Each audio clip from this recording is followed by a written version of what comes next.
Right. நாங்க பார்த்து கொண்டிருக்கிறோம் 2023ஆம் ஆண்டுக்கான கல்வி பொதுத்தராதர சாதாரண தர பரீட்சை சிறுதனி அதுக்கான ஆஹ், கேள்வி பத்திரம் அதே மாதிரி அதுக்கான விடைகள் எப்படி எழுதுறது சம்பந்தமாக பார்த்து கொண்டிருக்கிறோம். அதுல முதலாவது MCQ பார்ட் 1 பகுதியில 10 கேள்விகள் முடிச்சிட்டோம். இப்போ 11வது கேள்வியிலிருந்து போறோம். ரைட், நாங்க விரைவாக டிரெக்டா கேள்விக்குள்ள மூவ் ஆன் ஆகும்.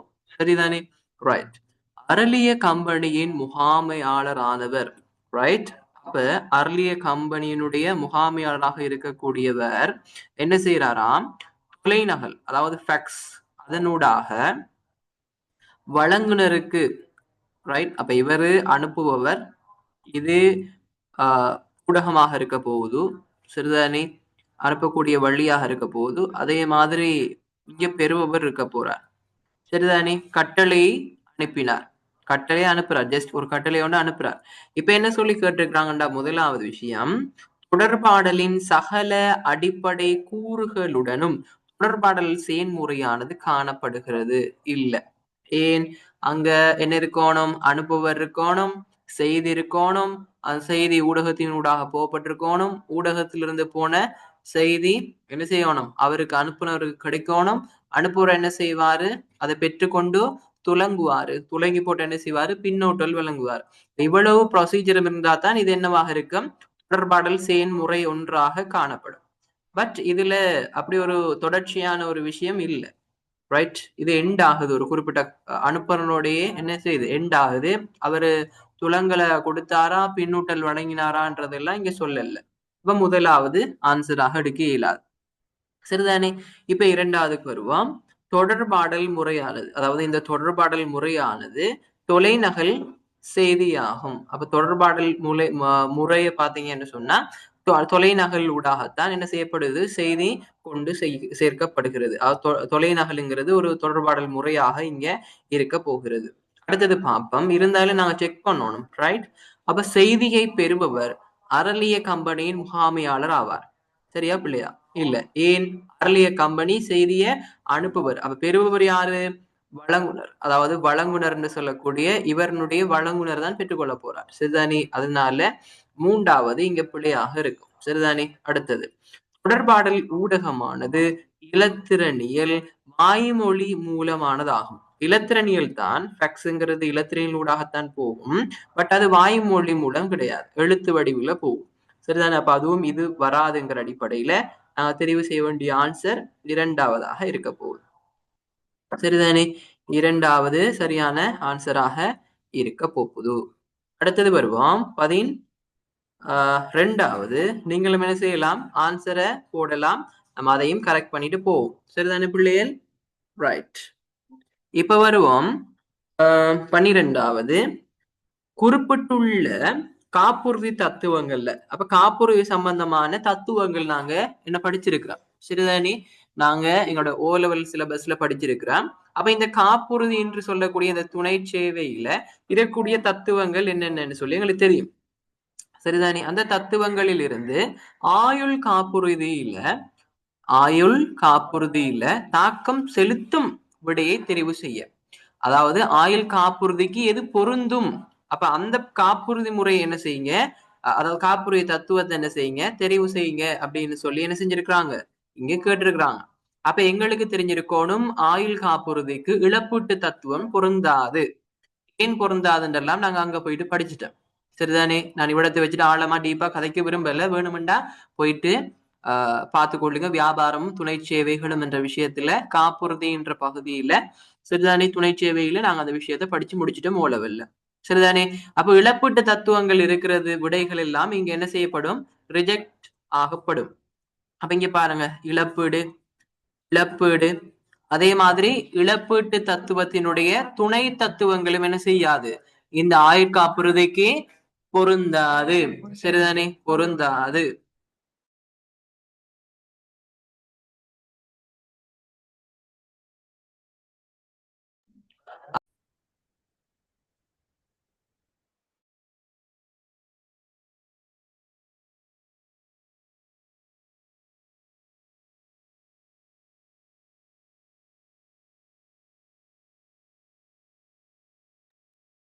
ரைட்.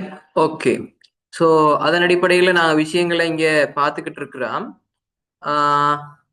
அப்ப நாங்க என்ன செஞ்சிருக்கிறோம், இந்த 12வது கேள்வியில இழப்பீட்டு தத்துவம் எல்லாம் வராதுன்னு சொல்லிட்டு என்ன செஞ்சிருவோம், வெட்டி விட்டுருவோம். வெட்டி விட்டதுக்கு பிறகு அதே மாதிரி இந்த இழப்பீட்டு தத்துவத்தோடு தொடர்புடைய தத்துவங்களும் என்ன செய்யாது, இந்த ஆயுள் காப்புறுதி பொருந்தாது. சிறுதானி பங்களிப்பு தத்துவம்ங்கிறது இழப்பீட்டு தத்துவத்துல ஒரு துணை தத்துவம்ங்கிறதுனால அதுவும் பொருந்தாது. அதனால உங்களுக்கு பொருந்தக்கூடியது என்னன்னு சொல்லி தெரிய வேணும். ரைட். காப்புறுதி செய்தகு நலன், அதாவது யாருக்கு ஆயுள் காப்புறுதி செய்ய முடியும் என்று சொல்லிட்டு இருக்குது, அல்லது காப்புறுதி செய்தகு உரிமை என்று சொல்லுவோம். அப்ப அந்த விடயமும் வரும்.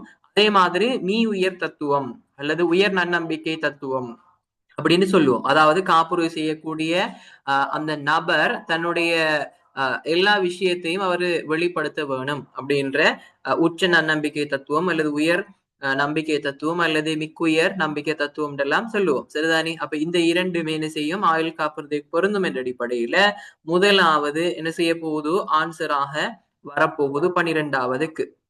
சரியா? ரைட். இப்ப அடுத்த கேள்வி என்ன போறோம், இதுதானே?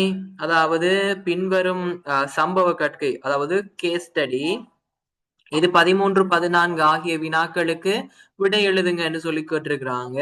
அப்ப இந்த பந்தியை நாங்க என்ன செய்ய போறோம், வாசிக்க போறோம். அதுக்கு முதல் கேள்வி 2 என்னன்னு சொல்லிட்டு வாசிச்சுட்டு வந்துட்டோம்டா ஒருமிக்க ஒரே தடவையில இதுக்கான விடையை நாங்க வழங்கிட முடியும். அப்ப முதலாவது பாருங்க, 13வதுக்கு என்ன கேள்வி கேட்டிருக்கானுண்டா, மேலே தரப்பட்ட சம்பவ கற்கையில் குறிப்பிடப்பட்டுள்ள நஸ்ரீனா மற்றும் ராஜகுமாரி ஆகியோர் முறையே யார் என்று சொல்லி கேட்கிறாங்க. நஸ்ரீனும் ராஜகுமாரியும் முறையே. அப்போ ஓர்டர்ல கொடுக்கணும், முன்னுக்கு ஒன்று பின்னுக்கு ஒன்று. சில முரணாக இருந்தா இதுக்கு மார்க்ஸ் கிடைக்காது. சரி, ரெண்டும் சரியா இருந்து முன்னுக்கு பின்னுக்கு மாற்றமா இருந்தாலும் மார்க்ஸ் கிடைக்காது. முறையே என்று சொல்லி கேட்டிருக்கிறாங்க. அதனால நஸ்ரீன் என்ன, ராஜகுமாரி என்னன்னு சொல்லி சரியா கொடுக்கணும். அதே மாதிரி 14வது கேள்வி, வீட்டுக்கு வீடு காவி சென்று விற்பனை செய்தலானது சந்தைப்படுத்தல் கலவையின் எந்த மாறிக்கு உரித்தானதாகும். அப்ப அது என்னன்னு சொல்லியும் கேட்கிறாங்க. சரிதானே? ரைட். அப்ப 13வதுக்கு நாங்க வருவோம். 13வதுக்கு நாங்க வந்தோமாக இருந்தால், ராஜகுமாரி தனது வாராந்த நுகர்வுக்கான காய்கறிகளை வழமையாக நஸ்ரினா என்பவரிடம் வாங்குகின்றார். சரிதானே? நஸ்ரீனா தனது பண்ணையில் சேதன காய்கறிகளை செய்கை பண்ணுவதுடன் அவற்றை வீட்டுக்கு வீடு காவி சென்று வாடிக்கையாளர்களுக்கு விற்பனை செய்கிறார். அப்ப இங்க ராஜகுமாரிங்கிறவர் வாங்கக்கூடிய ஆள். சரிதானே? அப்ப 2வது நுகர்வோர் அப்படின்னு சொல்லி வந்திருக்க வேணும். சரிதானே? 2வது நுகர்வோர் என்று சொல்லிட்டு வந்திருக்க வேணும். அதே மாதிரி முன்னாடி இவர் விற்பனை செய்யறார். யாரு? இந்த நஸ்ரீனான்றது விற்பனை செய்யறாரு. அப்ப அவ என்ன, மொத்த வியாபாரியா? மொத்த வியாபாரின்னு நாங்க என்னன்னு சொல்லி படிச்சிருக்கிறோம், அவ மீள் விற்பனைக்காக விற்பனை செஞ்சிருக்கணும். ஆனா அவ மீள் விற்பனைக்காக விற்பனை செய்யல, இறுதி நுகர்வுக்காக விற்பனை செய்யறான்ற அடிப்படையில முதலாவது ராஜகுமாரின்றது நுகர்வோர், அதே மாதிரி நஸ்ரினான்னு சொல்றவங்க சில்லறை வியாபாரி. அப்ப எது ஆன்சர்? டிரெக்டா நாங்க எழுதிடலாம், முதலாவது ஆன்சர். சரிதானே? அதே மாதிரி 14வது கேள்விக்கு போவோம். சரிதானே? 14வது கேள்விக்கு போவோம். இங்க சொல்லப்பட்டிருக்கிற இந்த வீட்டுக்கு வீடு காவி சென்று விற்பனை செய்கிறது என்ன அப்படின்னு சொல்லி கேட்டிருக்காங்க. சரிதானே? காவி சென்று விற்பனை செய்யறது இடம். இடம் என்ற விஷயத்துக்குள்ள வரும். சரிதானே? சந்தை அல்லது சந்தை இல்லாம கூட இந்த இடம் பெற முடியும். சரிதானே? இந்த இடம் என்ற விஷயம் சந்தை என்று சொல்லக்கூடிய டிரெக்டான ஒரு இடமாக இருக்கலாம், அல்லது இது இப்போ இருக்கக்கூடிய வலைதளங்களை பயன்படுத்தினோம்னா இந்த சந்தை இடம் சந்தை வெளியாக மாறும். சரிதானே? அப்ப அந்த அடிப்படையில இது இடம் என்ற ஒரு இடத்துக்குள்ள வரப்போகும். சரிதானே? அப்ப 14வதுக்கு 3வது, இதெல்லாம் நாங்க சந்தைப்படுத்தல் என்ற பகுதியில ஓலவல்ல படிச்சிருப்போம். சரிதானே பிள்ளைகள்? ரைட். அடுத்தது பாருங்க, 15வது, பாடசாலை ஒன்றின் பாட வேளைகளை வேறுபடுத்துவதற்காக மணி அடித்தலானது முகாமைத்துவ செயல்முறையின் எந்த கருமத்துக்கு உரித்துடையதாகும். ரைட். அப்ப 15வது கேள்வி உங்கள்கிட்ட கேட்கிறான். ரைட். பாடசாலை ஒன்றினுடைய பாட வேளைகளை வேறுபடுத்துவதற்காக மணி அடிக்கிறாங்க. மணி அடிச்சு என்ன செய்யறாங்க அப்படின்னு சொன்னா உங்களை வழிப்படுத்துறாங்க, நெறிமுறைப்படுத்துறாங்க. சரிதானே? ஒரு வழிக்கு கீழே கொண்டு வராங்க. ஆக இது என்ன, திட்டமிடல் கிடையாது. திட்டமிடல்னு சொல்றது ஒரு விஷயத்தை நாங்க பிளான் பண்ணிட்டு இருக்கிற விஷயமாக இருக்கு. அதே மாதிரி ஒழுங்கமைத்தல்னு சொல்றது எங்கிட்ட இருக்கிற வளங்களை நாங்க என்ன செய்ய போறோம், பங்கிட்டு கொடுக்கறத சொல்லுவோம். சரிதானே. தலைமை வகித்தல் அல்லது நெறிப்படுத்தல் என்று சொல்றது என்னன்னு சொன்னா நாங்க வழி நடத்துறது. கட்டுப்படுத்தல்டா பிழைகள் இருக்காண்டு பாக்குறது. அப்படி பிழைகள் இருந்தா அதை என்ன செய்யணும், திருத்தறதுக்கான நடவடிக்கைகளை எடுக்க வேணும். அப்ப அதன் அடிப்படையில இங்க என்ன செய்யறாங்க, மாணவர்களை வழிப்படுத்துறாங்க, நெறிமுறைப்படுத்துறாங்க என்ற அடிப்படையில 15வதுக்கு தலைமை வகித்தல் என்கின்ற மாமேத்துவ கர்மம் அல்லது செயற்பாடு இங்கு விடையாக இருக்க போகுது. சரிதானே. டவுட் இருந்தா என்கிட்ட கேட்டுட்டு போங்க. டவுட் இல்லாட்டி அடுத்தடுத்த கேள்விகளுக்கு விரைவாய் போயிட்டு நாங்க எம்சிக்கு முடிக்கிறதுக்கு ட்ரை பண்ணுவோமா. ரைட். இப்ப 16வது கேள்வி. மயூரன் என்பவர் ரைட், மயூரன் என்பவர் தனது இளைப்பாறலின் போது, அதாவது பென்ஷன் ஆகாது, இளைப்பாறலின் போது பெற்ற பணிக்கொடை, அதாவது அந்த டைம்ல அவருக்கு ஒரு தொகை ஒன்று கொடுப்பாங்க. சரிதானே. அது வந்து கிராஜுவிட்டின்னு சொல்லுவோம், அதாவது பணிக்கொடை.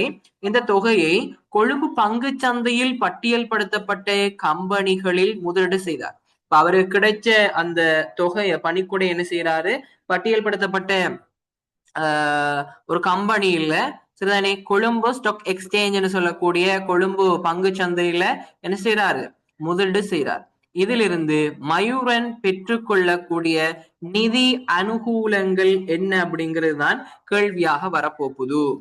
சரிதானே. அப்ப உங்களுக்கு தெரிஞ்சிருக்கோம்னா அவரு ஏதோ ஒரு இதுல வந்து முதலீடு செய்யறார் அப்படின்னு சொன்னா அந்த முதலீடு செய்யறதுக்கு அவருக்கு பங்கி லாபம்ங்கிற ஒரு விஷயம் கிடைக்கும். அப்ப பங்கி லாபம் கிடைக்கும்டா, பங்கி லாபம் எது எதுல எல்லாம் இருக்குன்னு சொல்லிட்டு மார்க் பண்ணிட்டு வருவோம். சரிதானே. இதுல பங்கி லாபம் இருக்கு, இதுல பங்கி லாபம் இருக்கு, இதுல பங்கி லாபம் இருக்கு. சரிதானே. வட்டி வருமானம் கிடைக்காது, வட்டி இல்ல. முதலீடு செஞ்சால் வட்டி இல்ல, முதலீடு செய்தால் லாபம் அல்லது பங்கி லாபம் தான் நாங்க சொல்லுவோம். சரிதானே. முதலீட்டுக்கான திரும்பல் லாபமாக இருக்கு. சரிதானே. வட்டி கிடையாது. அப்ப முதலீடுன்னு சொல்றதுல வட்டின்னு வாரதையெல்லாம் வட்டி விடுவோம். இப்ப என்ன செய்ய போறோம், வட்டின்னு வாரதையெல்லாம் வட்டி விடுவோம். முதலாவது வட்டின்னு வருது, அதனால அதை வட்டி விடுவோம். இதுலயும் வட்டின்னு வருது, அதையும் வட்டி விடுவோம். அதே மாதிரி கூலிங்கிறது சம்பளம். முதலீட்டுக்கு ஒரு காலமும் சம்பளம் வழங்குறது இல்ல. சரிதானே. முதலீட்டுக்கு சம்பளம் வழங்குறது இல்ல, அப்ப அதனால இதுவும் வராது. அதன் அடிப்படையில பாத்தீங்களாக இருந்தால் சரிதானே, பங்கு லாபம் வருது, மூலதன ஆதாயங்கள் வருது. அப்ப 16வதுக்கு 3வது ஆன்சராக இருக்க போகுது. சரியா. இப்படி கண்டுபிடிக்கிறது விளங்குதா. முதல்ல நாங்க பங்கு லாபம் எங்கெங்கெல்லாம் இருக்குங்கிறத நாங்க என்ன செய்வோம், மார்க் பண்ணிடுவோம். அடுத்தது எதெல்லாம் வராதுன்னு பார்த்துட்டு அதெல்லாம் வெட்டி விட்டோம்னா மிச்சமா வாரது எதுவாக இருக்கும், ஆன்சராக இருக்கும். சரியா பிள்ளைகள். ரைட். இதுல குழம்புறதுக்கு பெருசா ஒன்றும் இல்ல, தெளிவா வாசிக்கிறோம், விடையையும் தெளிவா வாசிக்கிறோம், விடை எடுக்கிறோம். சரியோ, குழம்புறதுக்கு எதுவுமே இல்லை. 17வது இரட்டை பதிவு தத்துவத்தின் படி, அதாவது வரவு வச்சா இன்னொன்று செலவு வைக்கணும், இதுதான் இரட்டை பதிவு. சாரி. அப்ப இந்த இரட்டை பதிவு தத்துவத்தின் படி வரவு பக்கத்தில் அதிகரிப்பும் செலவும் பக்கத்தில் சாரி வரவு பக்கத்தில் அதிகரிப்பும் செலவு பக்கத்தில் குறைவும் பதியப்படும் கணக்கு என்னன்னு சொல்லி கேட்கிறாங்க. அப்ப வரவு வந்தா வரவு பக்கத்துல அதிகரிப்பை நாங்க பதிவு செய்வோமா, அதிகரிக்க அதிகரிக்க நாங்க வரவுல வைப்போமா. அதே மாதிரி செலவு பக்கத்துல குறைய குறைய செலவுல வச்சுட்டு போவோம்டா, அது ஒரு சொத்து கணக்காக இருக்கும். சரிதானே. அது ஒரு சொத்து கணக்காக இருக்கும். அப்ப இங்க எது சொத்து கணக்குன்னு சொல்லி பாருங்க. சொத்து கணக்கு அது நடைமுறையாக இருக்கலாம் அல்லது நடைமுறை அல்லாத வகையில இருக்கலாம். சரிதானே. அப்ப எது சொத்து கணக்குன்னு பாருங்க. இங்க கடன் பட்டோர். இப்ப கடன் பட்டோருண்டா எங்களுக்கு யாரு, எங்களுக்கு காசு தர வேண்டியவர். அப்ப அவரு அதிகரிக்க அதிகரிக்க என்ன செய்வோம், நாங்க வரவு வச்சுக்கிட்டே போவோம். அதுவே அவர் குறைய குறைய என்ன செய்வோம், நாங்க செலவுல வச்சுக்கிட்டே வருவோம். சரிதானே பிள்ளை. அதே மாதிரி இந்த கடன் கொடுத்தோருங்கிறது பொறுப்பு. பொறுப்பு எதுல வரும், செலவு கணக்குல வரும், செலவு பக்கம் வரும். அப்ப அவர் கூட கூட செலவு வைப்போம், குறைய குறைய வரவு வைப்போம். அப்ப இதுவும் வராது. மூலதனமும் அப்படித்தான், மூலதனமும் அப்படித்தான், அது செலவு பக்கம் வரும். சிறுதானே. செலவுல வர வர செலவு வச்சுட்டு வருவோம். அதே மாதிரி குறைக்கிறேன்னு சொன்னா வரவு வைப்போம். சரிதானே. பெற்ற தரகு கணக்கு அப்படின்னு சொன்னால் பெற்றால் காசு வரும். சரிதானே. பெற்ற தரகு கணக்குல செலவு வைப்போம். புரியுதா. விளங்குது தானே? அப்ப பெற்றம் என்று போட்டு இதை கொண்டு போயிட்டு என்ன செய்யறேன் இல்ல, நான் வரவுல வைக்கிறேன் இல்ல. சோ அதனால முதலாவது இதுக்கான ஆன்சராக வரும் 17. எப்படி வந்ததுன்னு விளங்கிட்டு தானே? டவுட் இருந்தா கேட்டுக்கொள்ளணும். சொத்து கணக்கு. அடுத்தது இப்ப நாங்க 18வதுக்கு வார கணனிகளை வாங்கி விற்கும் வணிகம் ஒன்றில், கணனிகள் என்ன செய்யறாங்களாம், வாங்கி விற்கிற வணிகம் ஒன்றுல எக்கணனிகள் நடைமுறை அல்லாத சொத்தாக கருதப்படும் கணனிகள் ஆகும்.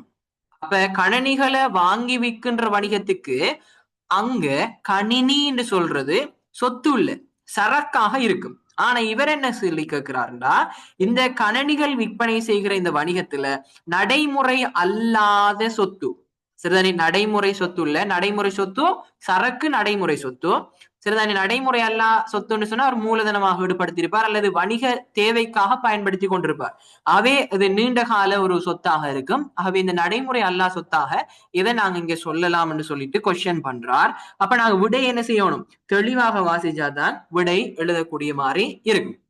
அப்ப பாருங்க, முதலாவது விற்பனைக்காக கொள்வனவு செய்யப்பட்டு களஞ்சியத்தில் இருக்கக்கூடிய இருப்புகள் சரக்கு இருப்பு, அது நடைமுறை. சோ அதனால அது வராது. விற்பனைக்காக விற்பனை நிலையத்தில் காணப்படுபவையும் வராது, அதுவும் சரக்கு. அதே மாதிரி அலுவலகத்தில் பயன்படுத்தப்படுபவை, அலுவலகத்துல சொந்த தேவைக்காக பயன்படுத்தப்படுறது நடைமுறை அல்லா சொத்து. அடுத்ததையும் ஒருக்கா செக் பண்ணிடுவோம், ஏன்னா சப்போஸ் மிக பொருத்தமான பதிலாக கூட இருக்கலாம். அடுத்தது உடைமையாளரினால் தனிப்பட்ட பாவனைக்காக பெறப்பட்டவை, சரிதானே?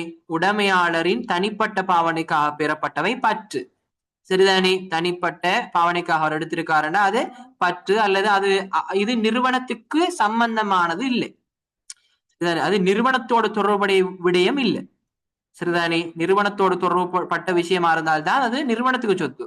அவர் இதை தனிப்பட்ட பாவனைக்காக எடுத்தது எல்லாம் என்ன செய்யலாது, அங்க நிறுவனத்திட சொத்தாக எடுக்க இயலாது. ஏன்? நிறுவனம் வேறு, உரிமையாளர் வேறு, சரிதானே? உரிமையாளருக்குரியது உரிமையாளர் தான். அதனாலதான் நாங்க பற்றுன்னு சொல்றோம். நிறுவனத்துல போயிட்டு இவர் காசையோ அல்லது நிறுவனத்துல ஏதாவது ஒன்று சொல்லி எடுத்தாருண்டா அது பற்றுன்னு சொல்லுவோம், அது உரிமையை குறிக்கும்னு சொல்லி நாம பார்த்திருக்கிறோம், சரிதானே பிள்ளைகள்? அப்ப உரிமையாளர் வேறு, வணிகம் வேறுங்கிறது தான் கான்செப்ட், சரிதானே? அதனால நாங்க உரிமையாளருடையத என்னன்னு சொல்லி எடுக்க இயலாது, நிறுவனத்துக்குரியது எடுக்க இயலாது. அதனால அதுவும் நடைமுறை அல்லா சொத்தாக வராது. அப்ப நடைமுறை அல்லா சொத்தாக நான் எடுக்கக்கூடிய கணினி எதுவாக இருக்க, அலுவலகத்தினுடைய பயன்பாட்டுக்கு நான் பயன்படுத்தக்கூடியது, சரிதானே? இது ரெண்டுலையும் தான் சப்போஸ் உங்களுக்கு குழப்பம் வரும், நல்லா ஞாபகம் வச்சுக்கொள்ளணும். உரிமையாளர் வேறு, நிறுவனம் வேறு. உரிமையாளர் நிறுவனத்துக்காக கொண்டு வந்தாருண்டா அது சொத்து, அவர் தேவைக்காக பயன்படுத்தினாருன்னா அது சொத்து கிடையாது, சரியோ? அதே மாதிரி நிறுவனத்தில இருந்து எடுத்தாருன்னா அது பற்று, புரியுதா? ரைட். இப்ப பாருங்க, பின்வரும் தகவல்களை பயன்படுத்தி 19 தொடக்கம் 21 வரை உள்ள வினாக்களுக்கு விடை எழுதுங்க அப்படின்னு சொல்றார். அப்ப இந்த 19க்கும் 21ஆவதுக்கும் என்ன செய்யட்டாம், விடை எழுதட்டாம் அப்படின்னு சொல்றாரு. 19வது 20வது கேள்வியை வாசிச்சுட்டு நாங்க இதுக்குள்ள வருவோம். முதல்ல கேள்வி என்னங்கிறத வாசிச்சு போட்டு இதுக்குள்ள வந்தோம்டா என்ன செய்யும், எங்களுக்கு ஈஸியாக இருக்கும்.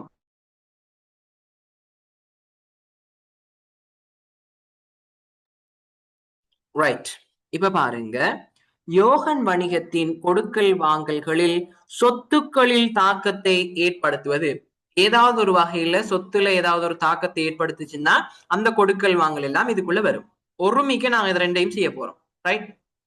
அடுத்தது 31/1/2024 இருந்தவாறு இவ்வணிகத்தின் உரிமையாண்மையில் ஏற்பட்ட அதிகரிப்பு, உரிமையாண்மையில் ஏற்பட்ட அதிகரிப்பு. அப்ப நாங்க என்ன செய்வோம், இவிடத்த ஒரு ஒரு நோட் ஒன்று பண்ணுவோம், நோட் பண்ணிட்டு போவோம்.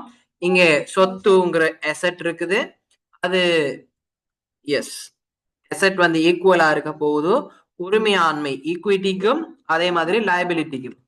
லயபிலிட்டின்னா பொறுப்புக்கும், ரைட்? இதுதான் எங்களுடைய கணக்கிட்டு சாம்பாடு. இதுல நாங்க ஒவ்வொரு கொடுக்கல் வாங்கலையும் பதிஞ்சிட்டு வந்தோம்டா எங்களுக்கு சரியாக விளங்கிடும், சரிதானே பிள்ளைகள்? இந்தா இருக்குதான், நல்லா பார்த்துக்கொள்ளுங்க. வலப்பக்கம் மேல் மூலையில நான் இங்க போட்டிருக்கிறேன், ரைட்? முதலாவது கொடுக்கல் வாங்கல் ஜனவரி மாசம் இடம்பெறுது, சரிதானே? ஜனவரி மாதத்துல இறுதியில என்ன உரிமையாண்மை இருக்குங்கிறது தான் கொஸ்டின், ரைட்? முதலாவது பார்ப்போம். ஏ 25,000 ரூபாய் பெறுமதியான பொருட்கள் கடனுக்கு கொள்வனவு செய்யப்பட்டது. கடனுக்கு கொள்வனவு செய்யப்பட்டது. அப்ப கடனுக்கு நாங்க என்ன செஞ்சிருக்கிறோம்? கொள்வனவு செஞ்சிருக்கிறோம். கடனுக்கு கொள்வனவு செஞ்சோம்டா ஒன்று என்ன செய்யும்? கடனுக்கு கொள்வனவு செய்ததுனால லயபிலிட்டின்னு சொல்லக்கூடிய பொறுப்பு கூடும். எவ்வளவால கூடும்? பொறுப்பு கூட போதும் 25,000 ரூபாயால. 3 சைவரை குறைச்சி போட்டு எழுதுறேனா. அதே மாதிரி பாத்தீங்களா இருந்தா இங்கால ஈக்குவல் வெயிட் இங்கால சொத்து, அதாவது பெருமதியான பொருட்கள் கடனை கொள்வனவு செய்யப்பட்டா சரக்கு தானே கொள்வனவு செய்யறாங்க. அப்ப அந்த பொருள்ங்கிற சரக்கு சொத்து என்ன செய்ய போதும்? கூட போதும் 25,000 பிளஸ் 25 ஈக்குவல். அங்கால எந்தவித மாற்றமும் வராது. எதுல?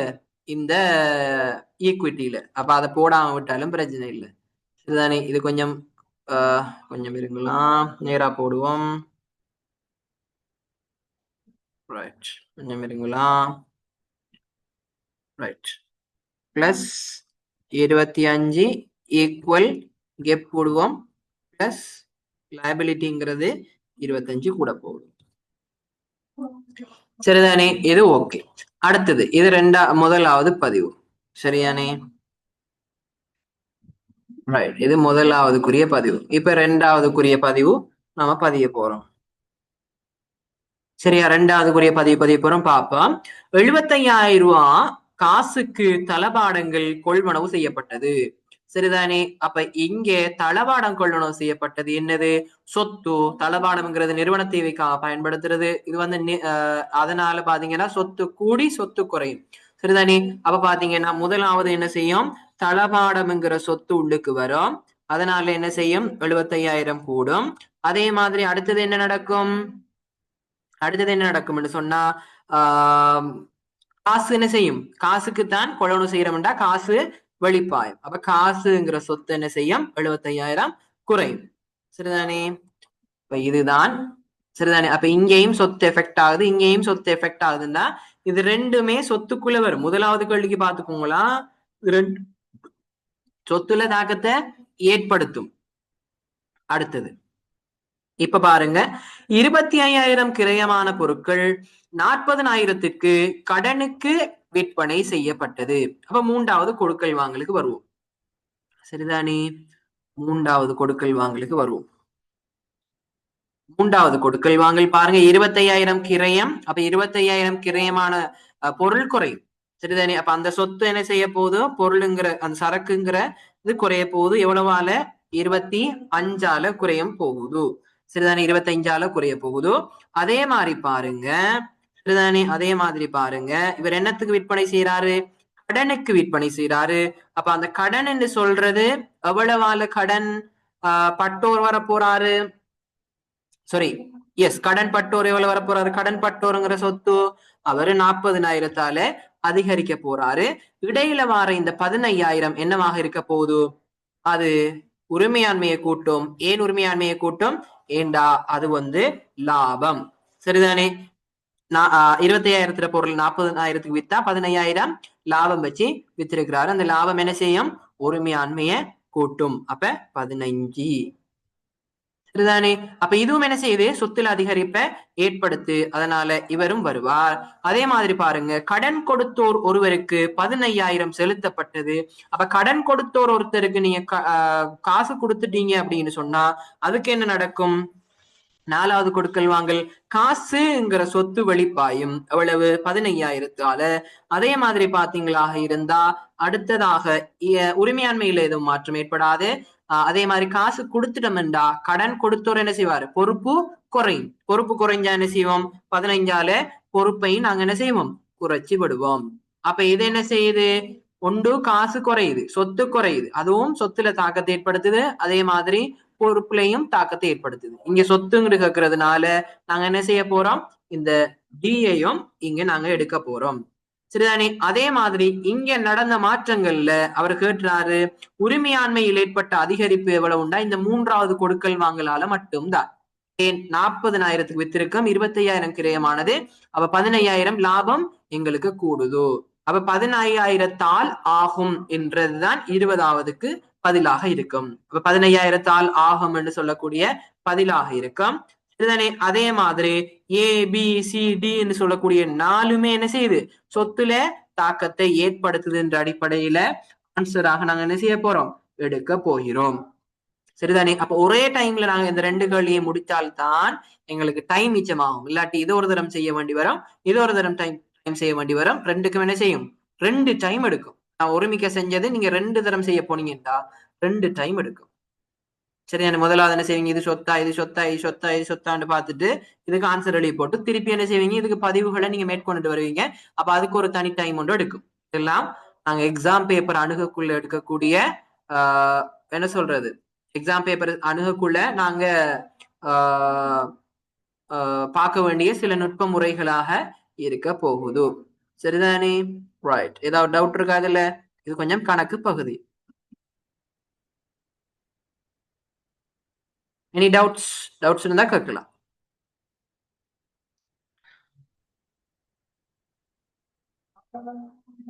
சரியா பிள்ளைகள்? ரைட். 19க்கு 20க்கும் ஆன்சர் பண்ணியாச்சு. இப்ப நாங்க 21வதுக்கு வரப்போறோம். 31/1/2020 இருந்தவாறு யோகன் 21க்கும் சொல்லியிருக்கானா? ஓம் என்ன, சாரி 21 சொல்லியிருக்கானே. ஆஹா, எங்களுக்கு முதல் செஞ்ச விஷயங்கள் எங்களுக்கு தேவைப்படும். சரிதானே.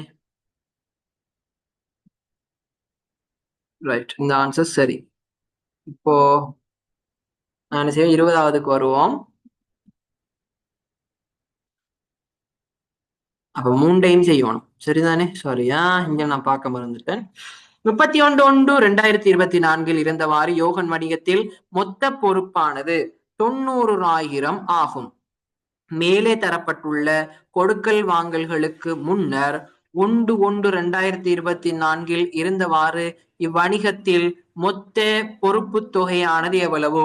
அதாவது என்ன கேட்கிறாருன்னு சொல்லி விளங்கிட்டா, அதாவது இறுதியில, அதாவது கொடுக்கல்கள் வாங்கல்கள் எல்லாம் முடிஞ்சு இறுதியில யோகன் வணிகத்தினுடைய மொத்த பொறுப்பு 90,000 இருக்காம். அப்ப இந்த இறுதியில 90,000 இருக்காம். அப்ப நாங்க என்ன செய்வோம், இறுதியில சமன் அடிப்போம். அப்ப இந்த பொறுப்பு பகுதி எடுத்தோமாக இருந்தா சரிதானே, 90,000 ஒன்று இருக்குதாம்.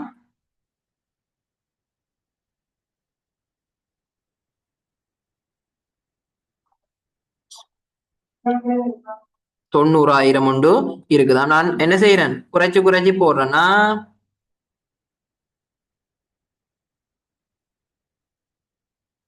சரிதானே, 90,000 இருக்குதா. அப்ப ஆரம்பத்திலே எவ்வளவு இருந்திருக்குங்கிறது தான் கேள்வி. தரப்பட்டுள்ள கொடுக்கல் வாங்கல்களுக்கு முன்னர், இந்த கொடுக்கல் வாங்கல்களுக்கு எல்லாம் முன்னர் எவ்வளவு இருந்திருக்கும் அப்படின்னு கேட்கிறார். அப்ப இங்க தந்திருக்கிற 90,000தோட இங்க இருக்கிற பிளஸ் எல்லாம் மைனஸ் பண்ணி மைனஸ் எல்லாம் பிளஸ் பண்ணினா ஒரு ஆன்சர் ஒன்று வரும். சரிதானே. அப்ப இந்த 90,000 எடுப்போம். சரிதானே. இந்த பக்கம் பாருங்க, இடது பக்கம் பாருங்க. சரிதானே. 90,000 இருக்குது இறுதியில. அந்த 90,000தோட நாங்க என்ன செய்யணும், இந்த 25,000த்தையும் இந்த 15,000த்தையும் என்ன செய்ய போறோம், கூட்டி இருக்குது பிளஸ்ங்கிறதுனால மைனஸ் பண்ண போறோம். சரி, தலைகீழா செஞ்சா 6ஆம் மீதி வரும் தானே. இந்த 90,000த்துல எவ்வளவு கூட்டி எவ்வளவு கழிச்சோம்ட்டா இந்த 6ஆம் மீதி வரும் தானே. அப்ப கூட்ட வேண்டியதை கழிச்ச வேண்டியதை கூட்ட போறோம். அப்ப 20, 30, 40,000. அப்ப 40,000 என்ன செய்ய போறோம், கழிக்க வேணும். அடுத்தது 40,000 கழிச்சு போட்டு என்ன செய்ய போறோம், 15,000 கூட்ட போறோம். இந்த 15,000 கூட்ட போறோம். பிளஸ் 15,000 கூட்டினம்டா ஆரம்பத்துல எவ்வளவு மீதி இருந்ததுன்னு சொல்லிட்டு எங்களுக்கு ஆன்சர் கிடைக்கும். பாப்போம் எவ்வளவு வருதுண்டு. 40 போனா 50, 50ல 15 கூட்டினா 65. சரிதானே. 90ல 40 போனா 50, 50ஓட 15 கூட்டினா எவ்வளவு, 65. 65. அப்ப இங்க பாப்போம், 21க்கு 65ங்கிறத விடத்து இருக்குது 2வது ஆன்சர். சரிதானே. 21க்கு 2வது ஆன்சராக இருக்க போகுது. எதுவும் டவுட் இருந்தா என்கிட்ட கேட்கலாமா?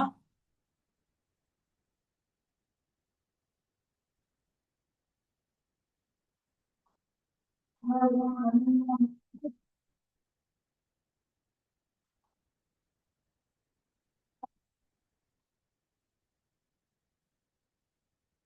டவுட் இருந்தா கேட்கலாம்.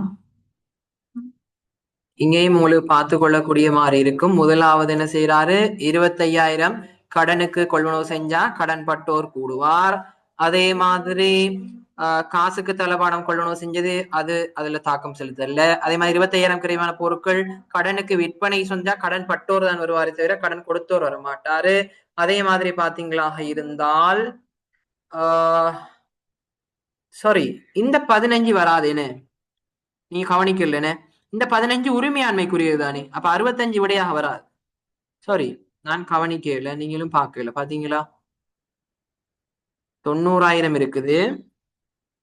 அது சரி, அந்த 90ல இங்க பாருங்க பிள்ளைகள், 90,000த்துல இந்த 15 தாக்கத்தை ஏற்படுத்தாது தானே. ஏன், இது உரிமையாண்மை தானே. இங்க லாபம் தானே பார்த்தோம். மூன்றாவது கொடுக்கல் வாங்கல்ல 40,000க்கு விற்பனை செஞ்சிருக்காம், 25,000 கிரயமானது 15. அப்ப இது தாக்கம் செலுத்தாது. இங்க இருக்கிறத தான் நாங்க பார்க்க போறோம். இந்த ரெண்டையும் 25ஐயும் 15ஐயுமா சரியா கவனம். இல்ல நானும் மாறி பார்த்துட்டேன், எனக்கு ஒரு கெப் இல்லாதனால நானும் அதை எட் பண்ணிக்கிட்டேன். அப்ப அதனால நாங்க பார்க்கணும் 25,000 கழிச்சு போட்டு 15,000 கூட்டணும். சரிதானே. 25 கழிப்போம், மைனஸ் 25 கழிச்சு போட்டு என்ன செய்வோம், கூட்ட போறோம் 15. சரியா, பாருங்க எவ்வளவு இது ரெண்டுக்கும் இடையிலான டிஃபரெண்ட் எவ்வளவு, -10,000 -10,000. அப்ப -10,000 எவ்வளவு வரும், 90,000த்துல 10,000 போனா எவ்வளவு வரும், எதை சொல்றேன் விளங்கிட்டா. இது கணக்கிட்டு பாருங்க. அப்போ இந்த இருக்கு, இது ரெண்டுக்கும் இடையிலான டிஃபரெண்ட் எவ்வளவு வரும், ரெண்டுக்கும் டிஃபரெண்ட் -10,000 வரும் தானே. -10,000 வரும். அப்ப -10,000 90,000த்துல போனா எவ்வளவு வரும், 80,000 வரும். சரிதானே, 80,000. 80,000 ஆன்சர். அப்ப மூன்றாவது தான் இதுக்கு ஆன்சராக வருமா. சரியோ, நல்லா பார்த்து கொள்ளுங்க. இந்த 15 வராது. ஏன் இந்த 15 வராது, இது உரிமையாண்மை. சரியா, இந்த 15 உரிமையாண்மை. சரிதானே. அப்ப இந்த இதுவும் தான் வரும். தலைகீழா பண்ணினோம்டா 6ஆம் மீதி எங்களுக்கு விடத்தை வரும். சரிதானே. அப்ப 90,000த்துல 15,000 கூட்டி என்ன செய்ய போறோம், 25,000 கழிக்க போகிறோம். சரிதானே பிள்ளைகள். இதுல ஏதாவது டவுட் இருந்ததுன்னு சொன்னா என்கிட்ட கற்றுக்கொள்ள முடியும். எனி டவுட்ஸ் இருந்தா பிள்ளைகள் நீங்க கேட்கலாம்.